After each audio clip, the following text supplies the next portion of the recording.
কিন্তু সবটা খেতে পারো না। আমার বান্দার জন্য চাকের মধ্যে একটু রাখো। মৌমাছি আল্লাহর হুকুম পালন করে আমাদের জন্য মধুর ব্যবস্থা করছে। পেট করে খেয়ে ফেললে কিছুই করার ছিল না, কিন্তু মৌমাছি আল্লাহর হুকুম পালন করেছে। আমাদেরকেও বলছে, বান্দা তোমরা আদবদার হও, তোমরা বিনয়ী হও, গুরুজনকে শ্রদ্ধা করো, পিতামাতার খেদমত করো, ভাই বোনের হক আদায় করো, ইমাম মুয়াজ্জিনের হক আদায় করো। ওই ইমাম তুমি মুসল্লির হক আদায় করো। হে প্রতিবেশী তুমি প্রতিবেশীর হক আদায় করো, তুমি সমাজের হক আদায় করো। এই ঘোষণা আসমান থেকে প্রতিনিয়ত আল্লাহ তাআলা আমাদেরকে দিচ্ছেন। আর এই হক আদায় করতে গেলে আমাদের বিনয়ী ছাড়া সম্ভব। আল্লাহ তাআলা বললেন, আলহামদুলিল্লাহি রাব্বিল আলামিন। মসজিদের রব আমি আল্লাহ। খুব খেয়াল করে শুনবেন, একজনও যদি হাত উঁচু করে বলেন, হুজুর আর পারতেছি না, শেষ করব, কিন্তু হাত না ওঠা পর্যন্ত চলবে, ঠিক না? ঠিক। যখন বলবে চলবে না, তাৎক্ষণিক মোনাজাত, কথা না বললে চলতেই থাকবে, কারণ মহব্বতের মাহফিল বলেছি না। যদি আমরা আজকে রাত্রে ইন্তেকাল হয়ে যায়, শুধু আফসোস হবে, আল্লাহ ওই রাতটা যে রাতে আমি মসজিদে ছিলাম, যদি আমি আরেকটু বেঁচে থাকতাম, আমি আরো হুজুরকে বলতাম আলোচনা করেন। কারণ এখানে আমরা যারা আছি, কারোর জীবন 20 বছরে নিভে যাবে, কারোর জীবন 30 বছরে নিভে যাবে, কারোর জীবন 50-এর কোঠায় নিভে যাবে, কারোর 60-এর কোঠায় যাবে, কারোর 70-এ যাবে, কারোর 100-এ যাবে। নিভে যাবে তো যাবে, এই নিভা বন্ধ করার ক্ষমতা কারণ নাই।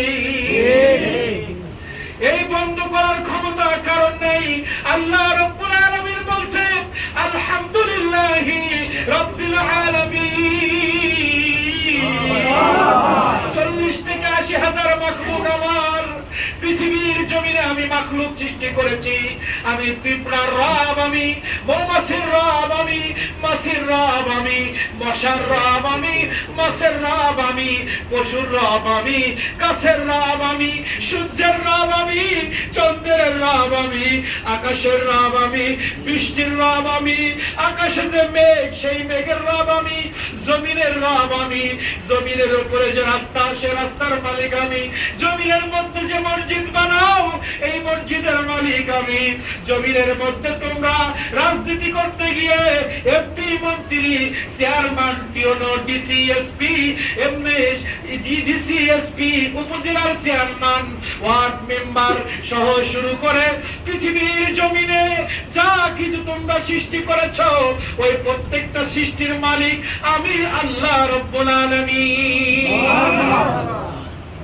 এইবার আল্লাহ তাআলা সূরা ফাতিহায় বললেন। এবার আল্লাহ তাআলা সূরা আম্বিয়ার মধ্যে বলছে, পৃথিবীর প্রত্যেকটা ইঞ্চি ইঞ্চি জায়গার মালিক আমি, পৃথিবীতে জিন জাতির মালিক আমি, ফেরেশতার মালিক আমি, মানুষের রব আমি, পশু পাখির রব আমি, মসজিদের রব আমি, মাদ্রাসার রব আমি। আর প্রত্যেকটা আমার রববিয়াত যেখানে যেখানে আমার সৃষ্টি, ওইখানের মধ্যে রাহমাতুল লিল আলামিন আমার নবী। সুবহানাল্লাহ। বাস্তবতা বললে বুঝবেন। আল্লাহ তাআলা সূরা আম্বিয়ার শেষের দিকে বললেন, ওয়া মা আরসালনাকা ইল্লা রাহমাতাল লিল আলামিন। আল্লাহ তাআলা বলেন, মসজিদের মালিক আমি, কিন্তু এই মসজিদে বরকত দেবে আমার নবীর সুন্নাহ। সুবহানাল্লাহ। এখানে আলহামদুলিল্লাহি রাব্বিল আলামিন, সবার রব আমি। এখানে বলছে আলামিন, ওমা আরসালনাকা ইল্লা রাহমাতাল লিল আলামিন। আমি সৃষ্টির মালিক, আর ওই সৃষ্টির মধ্যে বরকত দিবে আমার নবী মুহাম্মদুর রাসূলুল্লাহ সাল্লাল্লাহু আলাইহি ওয়াসাল্লাম।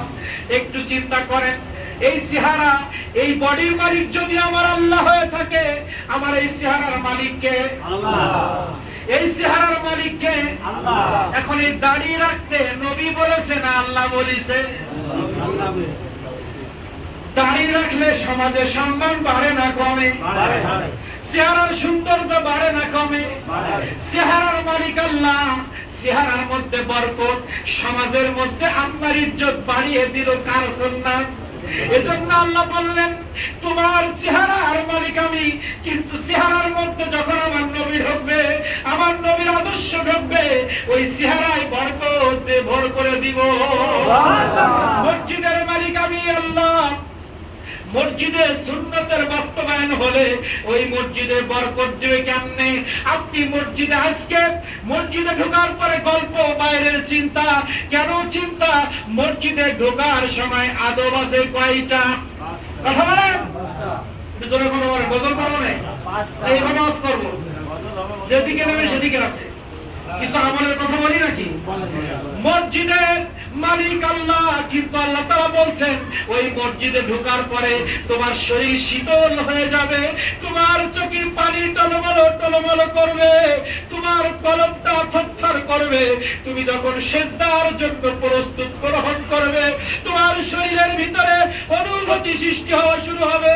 তুমি যখন সিজদায় চলে যাবে, ওই সিজদায় চোখে পানি আসবে, তখন তোমার সিজদার মধ্যে মজা পাইবা, তখন রুকুর মধ্যে মজা পাইবা, তখন যখন তোমার নামাজের মধ্যে, তোমার মসজিদের মধ্যে আমার নবীর সুন্নতের বাস্তবায়ন হবে, তখন কি হবে? আজকে সিজদায় কান্না তো দূরের কথা, যদি একটু দেরি হয় বলে হাড়ের সমস্যা, হুজুর কেন সুবহানাল্লাহ রাব্বিয়াল আযীম 5 বার পড়ে যেতেন।